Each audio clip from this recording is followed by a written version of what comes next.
Hop, bah écoutez, bonjour à tous, ravie de vous avoir aujourd'hui. Donc je me présente, je suis Marion Martinez, je suis l'experte RSE de l'assemblage. Donc pour me présenter rapidement, moi j'ai toujours travaillé en RSE. J'ai d'abord travaillé pour le label Lucie, qui est un label que vous connaissez peut-être puisqu'il vient labelliser les entreprises qui souhaitent s'engager et qui souhaitent valoriser leurs engagements RSE. Et ensuite, j'ai travaillé pour la société EcoVadis, qui s'occupe de mesurer la performance RSE des fournisseurs des grands comptes.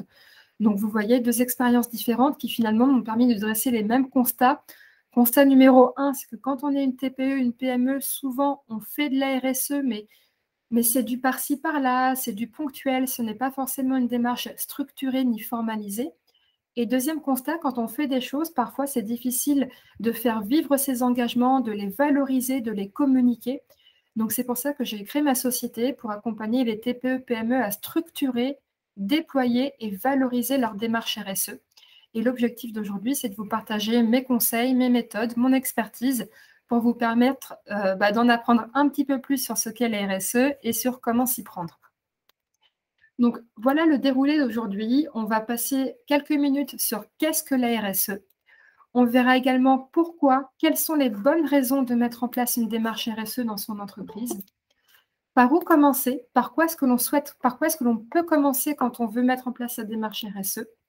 Et enfin, quelles sont les bonnes pratiques du secteur? Donc, je vous présenterai quelques innovations, quelques bonnes pratiques du secteur vin et spiritueux vis-à-vis du développement durable et de la RSE.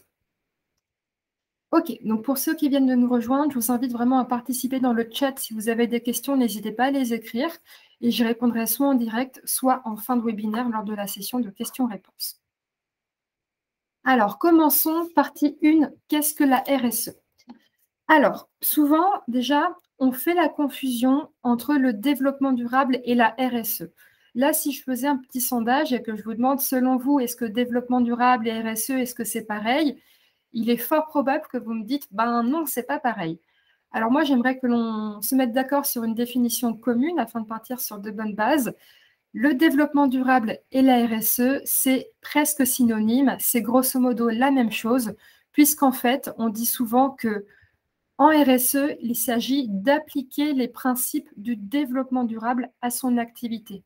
Donc finalement, ce qu'il faut comprendre, c'est qu'on va parler de développement durable dans la vie de tous les jours, en tant que citoyen, mais on va parler de RSE, de responsabilité sociétale des entreprises, dans le cadre de l'entreprise. Donc justement, les 3 piliers du développement durable, ce sont ceux-là. Peut-être que vous les avez déjà vus, parce que c'est assez commun comme image. On dit que le développement durable, c'est ce que l'on arrive, c'est ce que l'on trouve au centre lorsque l'on arrive à articuler 3 piliers en même temps. Le pilier environnemental, spontanément, c'est peut-être celui-ci auquel vous pensez. Et dans l'environnement, on va retrouver tout ce qui est gestion des déchets, recyclage, impact carbone, émissions de CO2, le transport, etc. Mais on va aussi retrouver 2 autres dimensions qui sont tout aussi essentielles, à savoir l'aspect social, sociétal. Donc là, concrètement, on va retrouver tout ce qui concerne les gens, les personnes, donc les collaborateurs, les fournisseurs, les clients. Et enfin, un volet économique qui finalement nous montre que le développement durable ne vient pas s'opposer au développement de l'entreprise, à sa croissance et à sa rentabilité. On peut parler de développement durable, on peut parler de RSE lorsque l'on arrive à faire vivre ces 3 piliers en même temps. Je prends un exemple, si on fait que du social et de l'environnemental, mais qu'on n'est pas rentable, on ne peut pas dire que c'est du développement durable parce que ce n'est pas OK pour l'entreprise.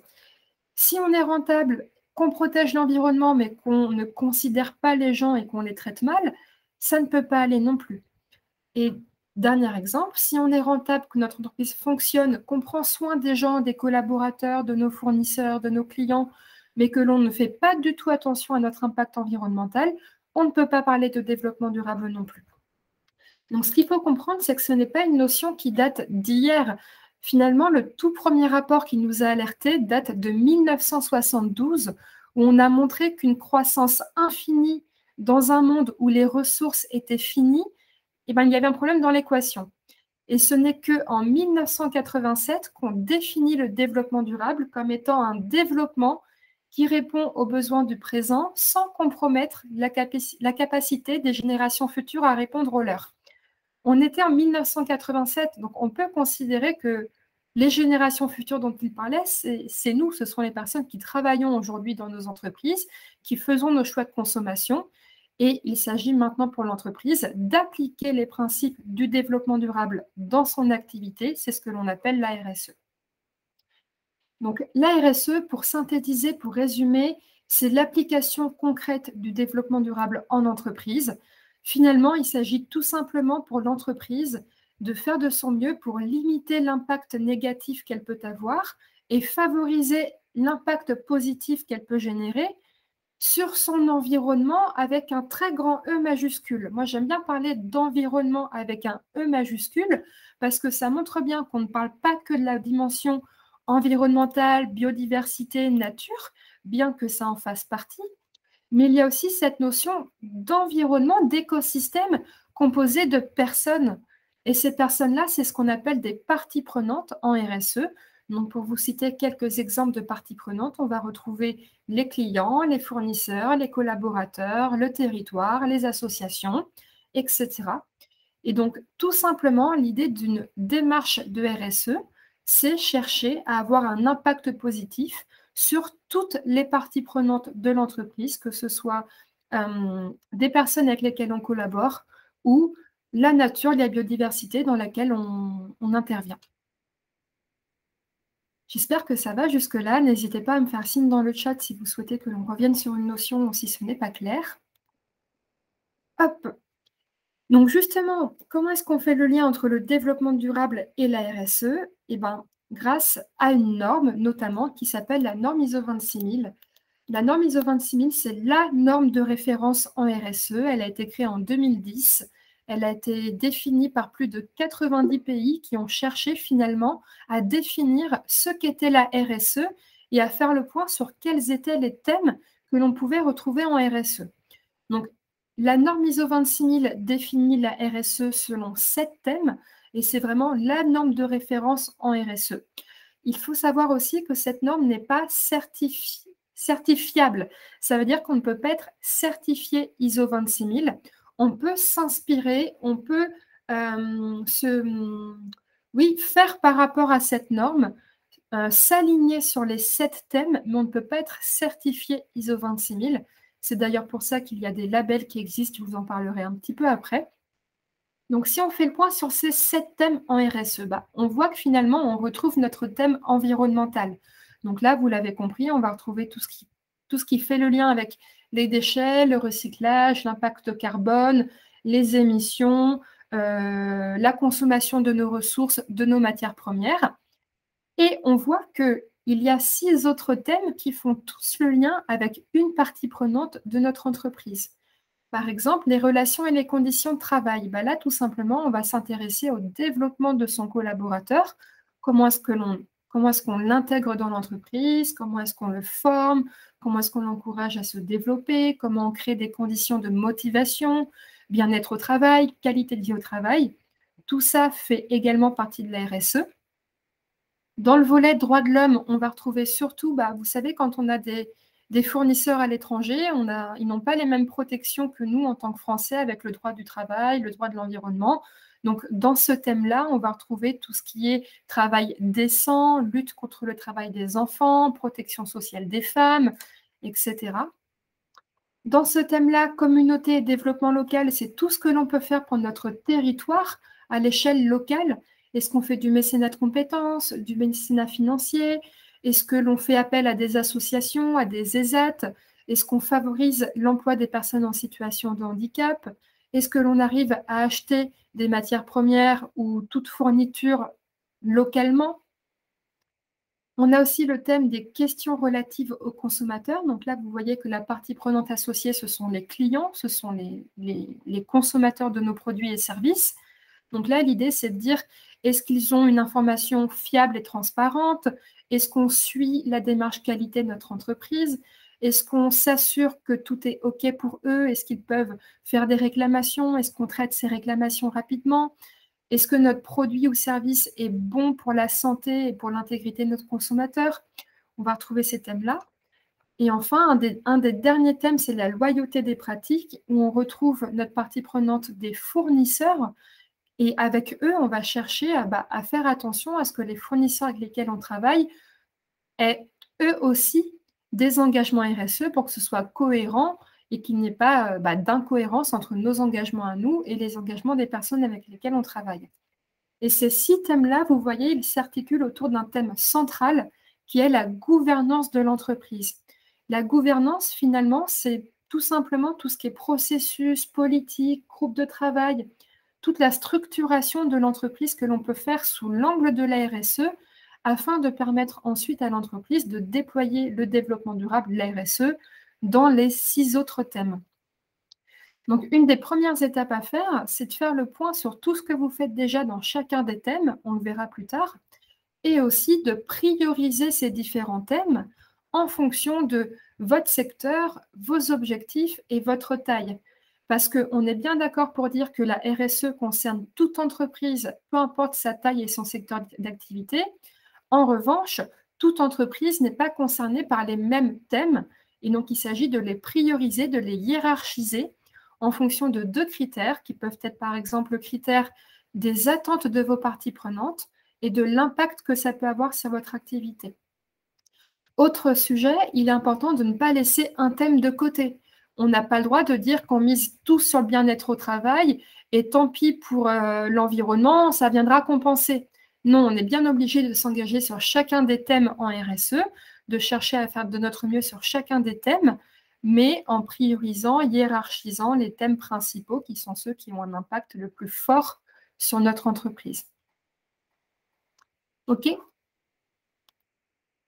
Alors, on continue, partie 2, pourquoi mettre en place une démarche RSE? Alors, il y a de nombreuses raisons, de nombreuses bonnes raisons de mettre en place une démarche RSE, et c'est ce que l'on va voir tout de suite.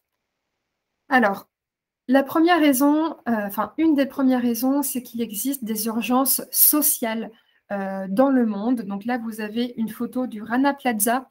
Rappelez-vous, on est en 2013, on est au Bangladesh, et là, on a une usine de confection de vêtements qui s'effondre sur 1500 personnes et ça fait plus de 1100 morts. Et là, on a des entreprises comme Zara, comme Mango, comme H&M qui font produire là-bas, qui font coudre leurs produits là-bas, qui disent « nous, on n'est pas responsables, on n'était pas au courant de comment ça se passait là-bas ». Depuis, il y a des lois qui sont venues un petit peu contraindre ces discours-là et qui dit que les grands comptes sont responsables de ce qu'il se passe chez leurs fournisseurs, chez leurs sous-traitants, de manière à éviter ce genre de catastrophe humaine. Donc, j'ai pris l'exemple du Rana Plaza, mais il y en aurait plein. Il y en a énormément d'exemples qui montrent aujourd'hui que les hommes et les femmes ne sont pas forcément respectés, ni considérés, ni épanouis dans leur travail. Et la RSE permet d'améliorer ça, notamment avec le thème des droits de l'homme et du volet éthique des affaires qui fait le lien avec les fournisseurs. Désolée pour la petite faute d'orthographe, j'ai oublié le S. Ensuite, il y a des urgences environnementales, des urgences climatiques. Donc, celles-ci, vous les connaissez. On ne peut plus aujourd'hui les ignorer puisqu'on en parle tout le temps dans les journaux, on en parle tout le temps dans les actualités.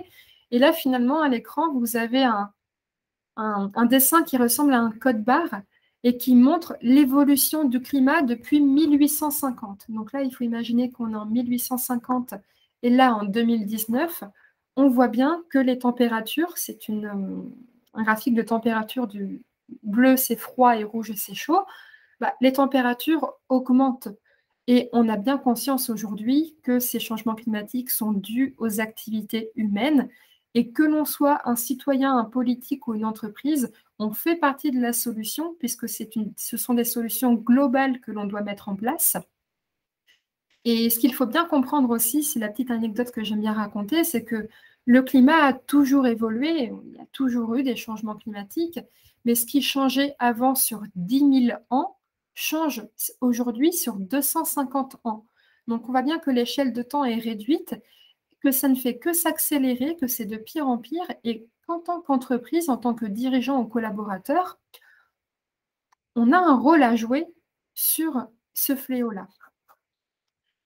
Bon, Ça, c'était pour les bonnes raisons sociales et environnementales. À mon sens, on doit faire de la RSE surtout pour ça, mais il y a aussi des avantages économiques que l'on ne peut pas nier, qui font le lien avec la RSE. Donc là, je vous ai mis un petit extrait de DAF Magazine qui nous a publié un article en avril dernier et qui nous explique que dans 10 ans ou moins, une entreprise sera RSE ou ne sera plus.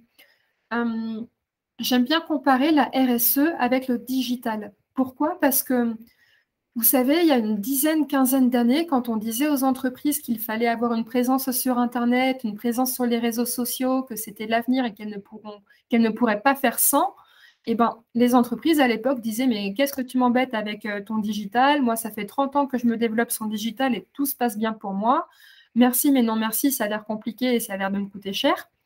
Sauf qu'aujourd'hui, en 2021, on voit bien que très peu sont les entreprises qui peuvent se développer sans présence digitale, sans site internet et sans réseaux sociaux. La RSE, finalement, c'est pareil. Peut-être qu'on est encore à la limite où on peut encore peut-être se permettre de dire ou d'entendre que la RSE, ça fait 30 ans qu'on se débrouille sans, qu'on n'en a pas besoin, que nos clients sont fidèles, qu'on a un marché, etc. Mais demain, ce ne sera pas le cas. Une entreprise qui n'a pas de démarche RSE se retrouvera autant en difficulté qu'une entreprise qui aujourd'hui n'a pas de présence en digital, par exemple. C'est vraiment l'avenir des entreprises. Et je pense que cet article a tout à fait raison quand ils disent que dans 10 ans ou moins, je pense que moins, une entreprise qui n'est pas RSE ne pourra plus être et perdurer et se développer. Autre bonne raison de faire de la RSE, c'est qu'il y a des attentes de la part des collaborateurs, encore plus grâce ou à cause du Covid, qui finalement a provoqué une crise de sens chez beaucoup de personnes. Et maintenant, on ne veut plus se tuer au travail, on ne veut plus contribuer à des industries qui soient très, très polluantes. On veut un travail qui nous respecte, où on a un bon équilibre vie pro, vie perso, où on se sent utile, où on met du sens dans notre vie professionnelle. Et la RSE permet ça. Finalement, ce qu'il faut comprendre, c'est qu'une démarche RSE va permettre de mettre du sens dans le travail des collaborateurs et donc d'améliorer leur performance, leur motivation, de réduire les maladies professionnelles, d'améliorer aussi l'image qu'ils ont de vous et donc le bouche à oreille qu'ils en font. La RSE permet vraiment ça. Une autre attente, c'est celle des consommateurs. Naturellement, vous avez dû le constater aussi peut-être dans votre vie personnelle, en tant que citoyen, en tant que consommateur, on fait de plus en plus attention à nos choix de consommation. On a compris finalement que notre carte bancaire était un parfait bulletin de vote et que si on ne veut pas financer tel ou tel scandale qui nous révolte, eh ben, il suffit de ne pas acheter le produit en question. Donc, ce qu'il faut comprendre, c'est que les clients, les consommateurs ont des attentes en termes d'éthique et d'engagement des entreprises. D'autant plus que maintenant, il existe de plus en plus d'alternatives et que maintenant, ce n'est plus juste une attente, c'est un choix entre une offre éthique et engagée et une offre qui ne l'est pas. Autre article que je souhaitais vous partager, ça date de 2016, mais c'est toujours d'actualité. Mettre en place une démarche RSE permet d'augmenter la performance globale de l'entreprise de 13%. C'est en tout cas l'étude que France Stratégie a faite en 2016. Une démarche RSE, c'est rentable, ce n'est pas une punition, ce n'est pas une contrainte, c'est quelque chose que l'on fait, je l'espère, pour de bonnes raisons, mais aussi parce qu'il y a un avantage économique à le faire. On a cité les avantages que ça pouvait générer auprès de nos collaborateurs, mais auprès de nos clients également, puisqu'on a vu, on peut se différencier de concurrents, on peut attirer des consommateurs qui sont de plus en plus sensibles à ça. Et de même, dans une logique d'investissement, naturellement, les investisseurs maintenant regardent votre démarche RSE, car si vous n'en avez pas, vous êtes une entreprise risquée pour le futur. Tandis que si vous avez une démarche RSE structurée, claire et déployée, alors vous avez montré que vous mesurez les risques sociaux et environnementaux et que vous vous positionnez sur ça. Et enfin, dernière bonne raison de faire de la RSE, c'est le cadre réglementaire qui se durcit. C'est-à-dire que ça n'arrête pas. Chaque année, il y a des lois, il y a des réglementations qui apparaissent et qui viennent encadrer, qui viennent contraindre finalement les entreprises à faire de la RSE. Je vous ai mis à l'écran la plus récente qui date de 2019, qui est la loi Pacte, qui a quand même modifié le code civil. et qui a inscrit dans sa définition qu'une entreprise devait aussi avoir un impact positif sur le plan social ou environnemental. C'est inscrit dans la loi maintenant. Et on voit de plus en plus d'entreprises qui deviennent entreprises à mission pour pouvoir un petit peu officialiser cet engagement, cette raison d'être qu'elles ont. Donc, vous voyez, il y a plein de bonnes raisons à faire de la RSE. Évidemment, la première raison doit être que l'on doit tous contribuer aux problématiques sociales et environnementales. Mais en tant que chef d'entreprise, les autres bonnes raisons, c'est que financièrement et économiquement, on ne pourra plus faire autrement. OK? Alors, on va continuer avec la troisième partie, par où commencer? Alors, j'ai divisé cette partie en 4 grandes séries d'étapes. La première étape étant préparer sa démarche RSE. Je pense que c'est un peu comme tout, si on prend le temps de se préparer, de se structurer, on gagne du temps par la suite. Et parfois en RSE, on est pressé, on veut tout de suite passer au plan d'action, on veut tout de suite agir, et c'est un bon signe. Mais ne lésignons pas sur les étapes précédentes qui sont très importantes pour garantir la pérennité d'une démarche RSE. Moi, je dis souvent à mes clients que je les accompagne vers une démarche RSE efficace et rentable. Efficace dans le sens que ce n'est pas juste un fichier Excel qui est stocké dans le PC, mais que c'est bien quelque chose d'impactant, de bon pour l'environnement et pour les gens et de concret. Et rentable dans le sens que le temps, l'argent et l'énergie qu'on investit, on en obtient un retour sur investissement derrière. Mais ça, c'est vrai uniquement si on prend bien le temps de préparer et structurer sa démarche RSE. Donc, une des premières étapes, c'est peut-être tout simplement de faire le point sur pourquoi est-ce que vous voulez faire de la RSE, quels sont vos avantages, quel est votre cap RSE, quelle est votre raison d'être de la démarche RSE, et quels sont les freins éventuels que vous pourrez rencontrer. Est-ce que vos freins vont être peut-être que vos investissements financiers sont limités, que vous courez toujours après le temps, que vos collaborateurs ne sont pas vraiment sensibles à ça? Si on arrive à identifier les freins dès le départ, on peut aussi lever les difficultés par la suite en mettant en place des actions qui permettent d'éviter les difficultés que l'on aurait pu rencontrer. Deuxième étape, c'est définir ses objectifs RSE à court, moyen et long terme. C'est toujours pareil, hein. Finalement, la RSE, c'est un projet.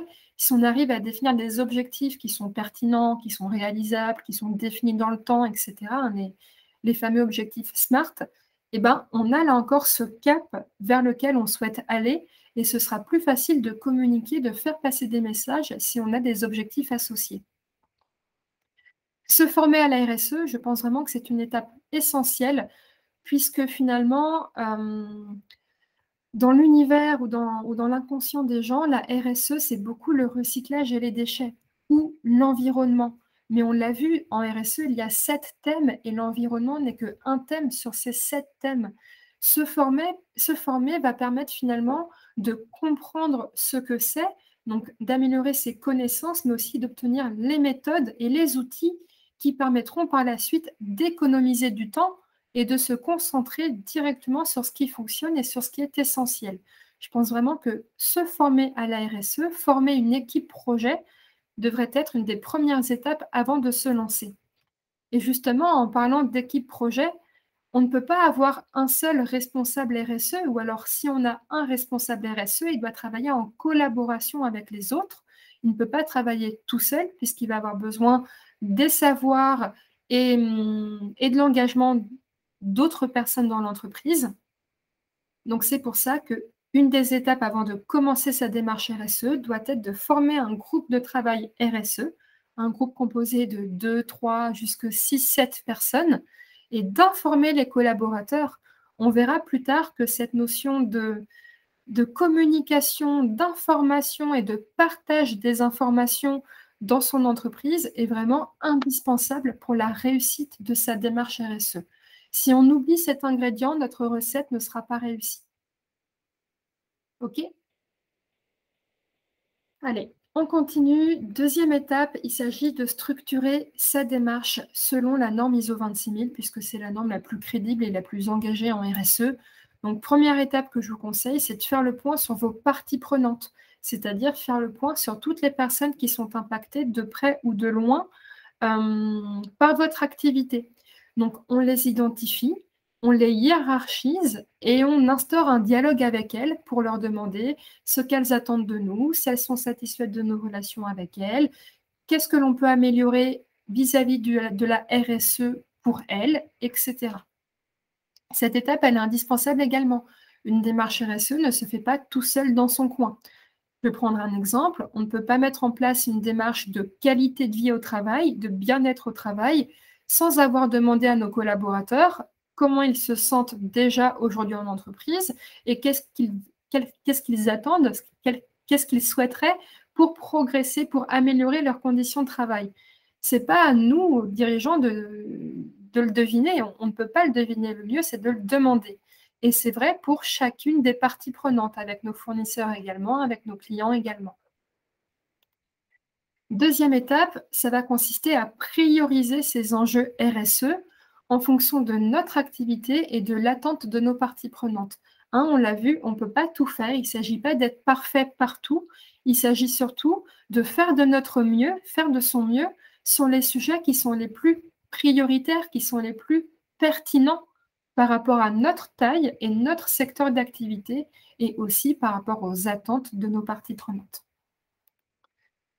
Une fois que l'on sait tout ça, il s'agit de faire une auto-évaluation de votre démarche RSE, c'est-à-dire de faire le point sur tout ce que vous faites déjà.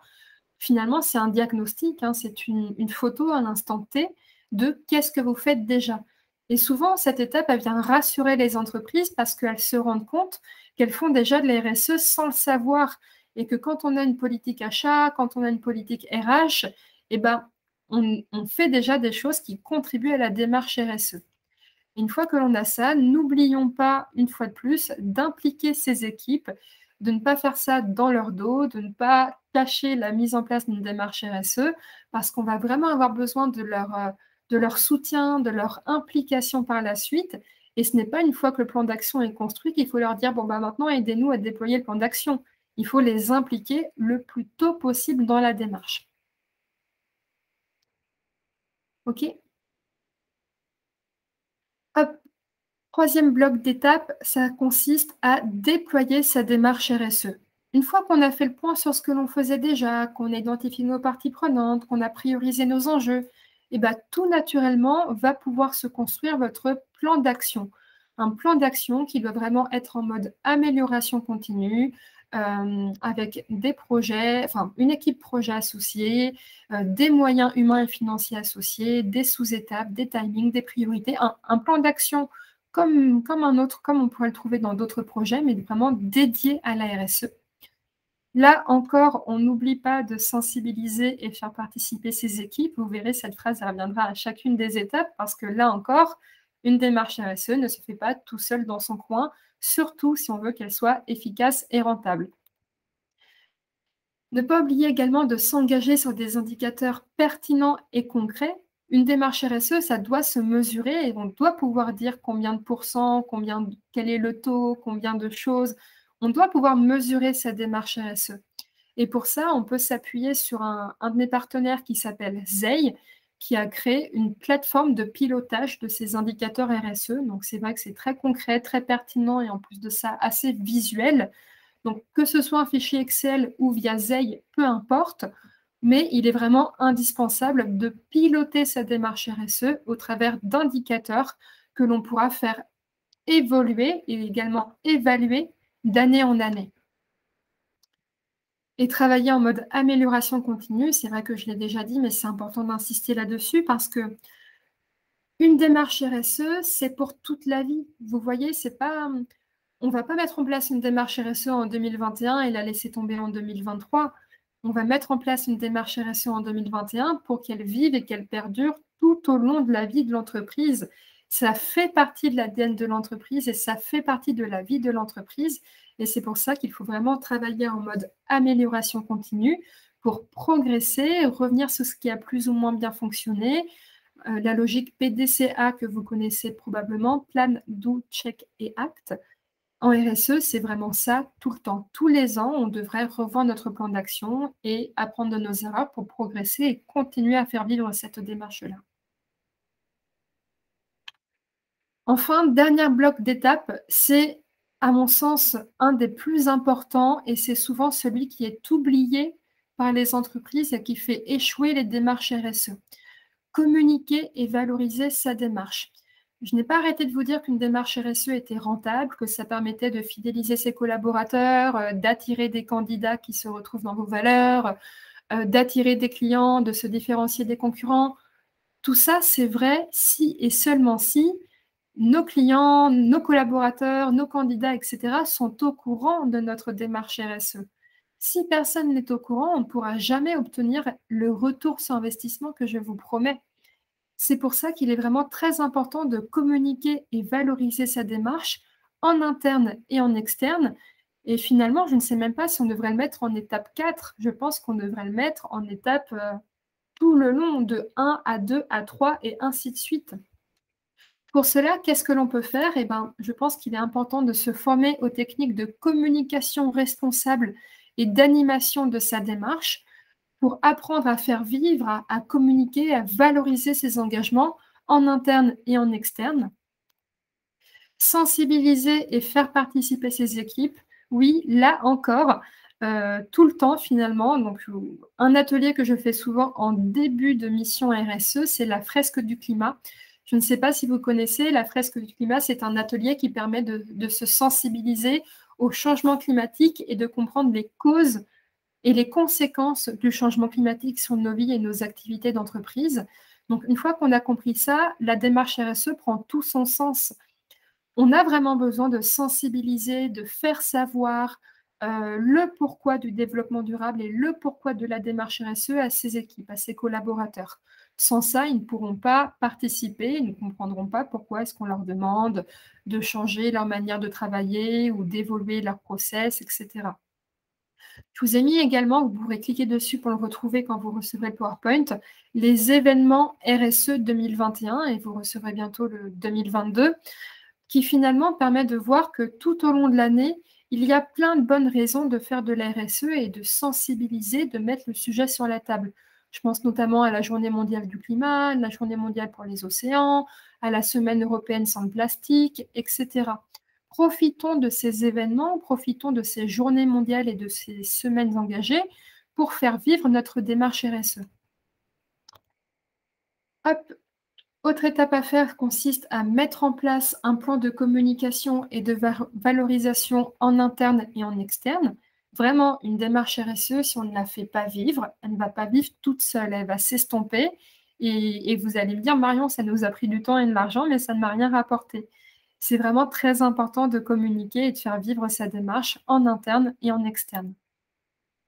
Et enfin, dernière étape, pourquoi pas chercher à obtenir un label RSE, c'est-à-dire un label qui va venir certifier, qui va venir valider et valoriser vos engagements grâce à un cahier des charges qu'il faudra respecter. OK? Alors, on va passer à la dernière partie, les 6 bonnes pratiques du secteur. Donc, j'ai essayé de vous, de vous partager les incontournables de la RSE pour le secteur vin et spiritueux. Évidemment, il y a plein de choses que l'on peut faire, mais il me semble important que chaque entreprise puisse au moins savoir ça. Donc, on va commencer tout de suite. Première bonne pratique que je souhaitais vous partager, c'est la certification dans le vin. Donc là, je vous ai mis un article qui est extrait de YouMeter. Vous pourrez retrouver le lien ici pour consulter plus en détail. Le boom des certifications écologiques dans le vin et la viticulture, bonne nouvelle pour le consommateur. On a vu que les consommateurs étaient en attente d'engagement et d'éthique de la part des entreprises et on voit de plus en plus de vins qui sont biologiques, qui sont faits en biodynamie, etc. N'hésitez pas à vous renseigner sur cet aspect bio et ces différentes certifications que vous pouvez retrouver dans le vin.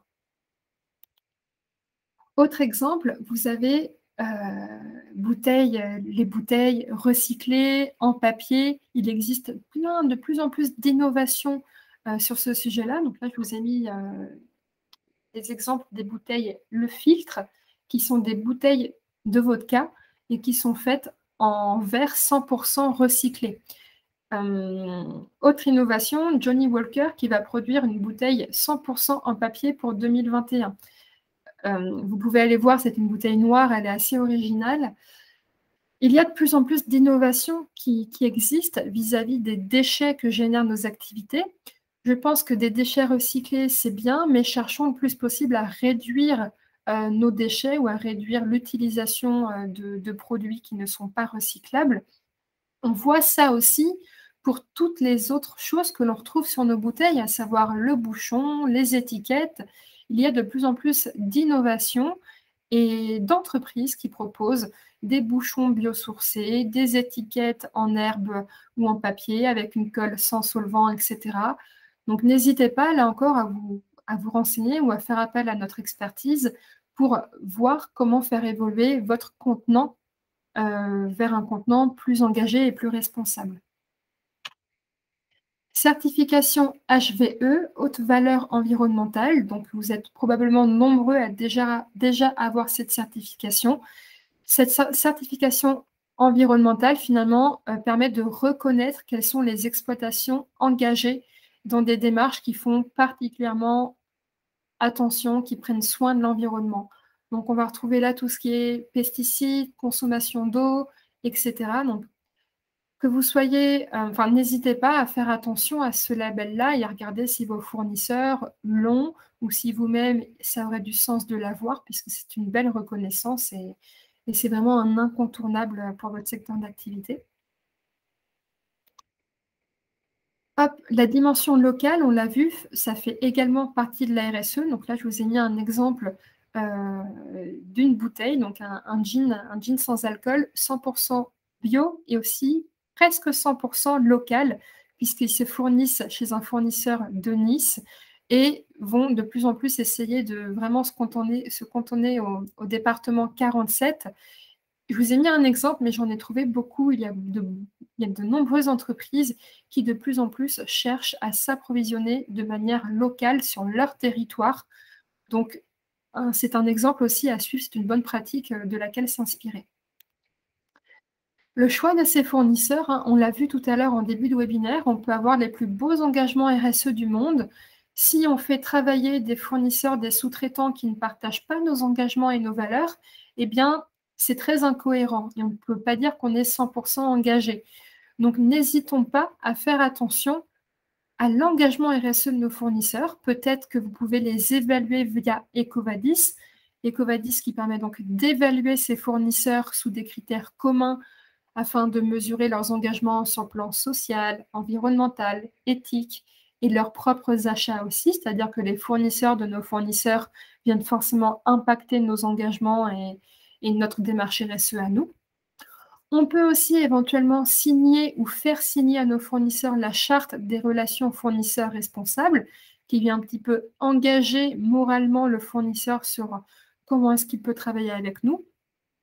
Et on peut aussi faire attention à ce label qui est un label RSE dédié au secteur de la vigne, qui permet finalement de vérifier que les personnes avec lesquelles on travaille ont des engagements qui ont été vérifiés et qui sont valorisés au travers de ce label-là. Par exemple, évidemment, il y a d'autres choses que l'on peut faire pour vérifier l'engagement de nos fournisseurs, comme des questionnaires d'évaluation tout simplement, ou des visites sur site. Mais dans un premier temps, si on commence à démarcher RSE, on peut aussi s'appuyer sur ces trois labels. Et enfin, un autre thème qui est essentiel lorsque l'on travaille dans les vins et spiritueux, c'est la consommation responsable. Donc là, je vous ai mis un petit extrait de la démarche RSE de Pernod Ricard. On voit qu'il s'engage sur différents thèmes, le thème de l'humain, le thème circulaire, les terroirs, donc le territoire, mais aussi être responsable. Nos produits rassemblent et jouent un rôle social important. Nous luttons contre l'abus d'alcool par nos actions et nos engagements avec toutes nos parties prenantes pour faire évoluer durablement les comportements. C'est sûr que quand on travaille dans le domaine de l'alcool, on a un véritable enjeu sur la consommation responsable vis-à-vis de nos clients, Rappelez-vous les 7 thèmes de l'ISO 26000. On a bien un thème qui est dédié aux relations avec nos consommateurs, avec nos clients. Quand on travaille dans l'alcool, on a un enjeu particulier sur ce sujet-là. C'est très pertinent pour nous, pour vous, de mettre des efforts de sa démarche RSE sur ce sujet. On voit bien que l'environnement n'est pas le seul thème. On a l'environnement, les relations avec ses clients vis-à-vis de la consommation responsable et l'impact local sur le territoire que l'on peut avoir grâce au choix de nos produits et de nos matières premières. C'est un petit peu les 3 thèmes principaux, sans oublier évidemment les relations avec ses fournisseurs, puisque comme on l'a compris, on peut être engagé, mais si nos fournisseurs ne le sont pas, c'est incohérent et ça ne vient pas contribuer à notre démarche RSE. Alors, on va conclure, ce qui va nous permettre de garder un petit peu de temps pour les questions tout à l'heure. Une démarche RSE, une démarche de responsabilité sociétale des entreprises, que faut-il en retenir?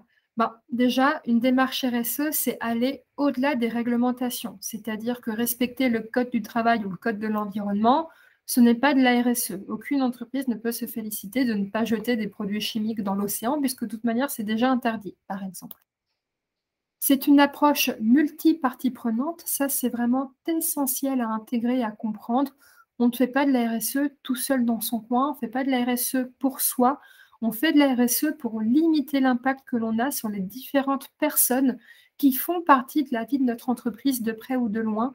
Et on doit les intégrer au dialogue, on doit les intégrer aux solutions, puisqu'ils font partie de notre entreprise.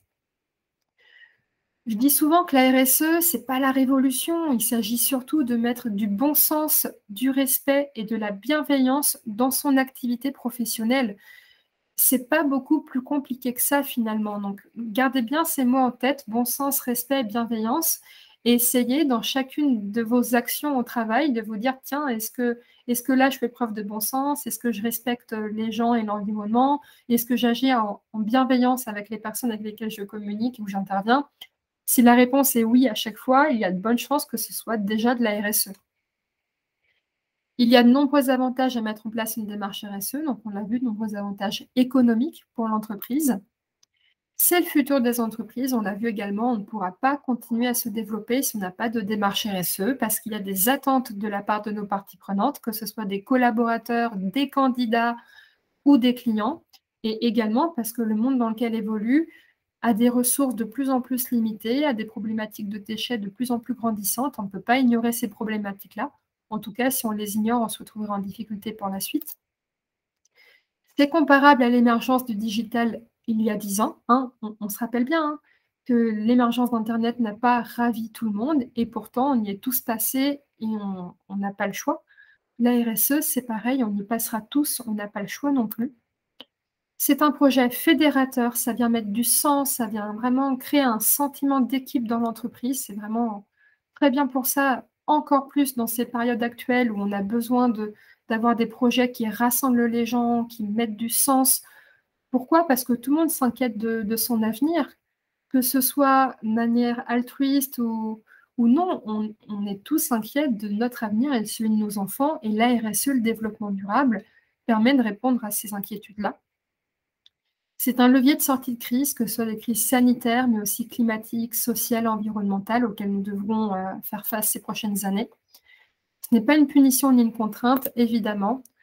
Peu importe votre taille, votre secteur et votre niveau, vous pouvez mettre en place une démarche RSE et nous, on est là pour vous accompagner, pour vous aider à structurer votre démarche, la déployer et la valoriser. C'est une démarche d'amélioration continue, on l'a beaucoup dit, on ne pourra jamais être parfait en RSE, il s'agit surtout de progresser et de chercher à faire de son mieux de plus en plus. Ah, et voilà, je voulais terminer, j'ai oublié de rajouter la phrase, c'est essentiel de communiquer et valoriser sa démarche RSE, je vous l'ai beaucoup dit, mais j'insisterai aussi longtemps dessus. Si on ne fait pas vivre sa démarche, si personne n'est au courant, si elle n'est pas intégrée, vivante et vécue par tous, on ne pourra pas obtenir les avantages dont je vous ai parlé plus tôt. Hop, écoutez, on a terminé pour cette présentation. Il est 12h45, ce qui va nous laisser un quart d'heure pour les questions-réponses. Donc, en tout cas, je vous remercie pour votre attention. J'espère que ça a répondu à vos principales questions. Et si ce n'est pas le cas, on a encore une bonne dizaine de minutes pour voir ça ensemble. Merci, je vais arrêter l'enregistrement.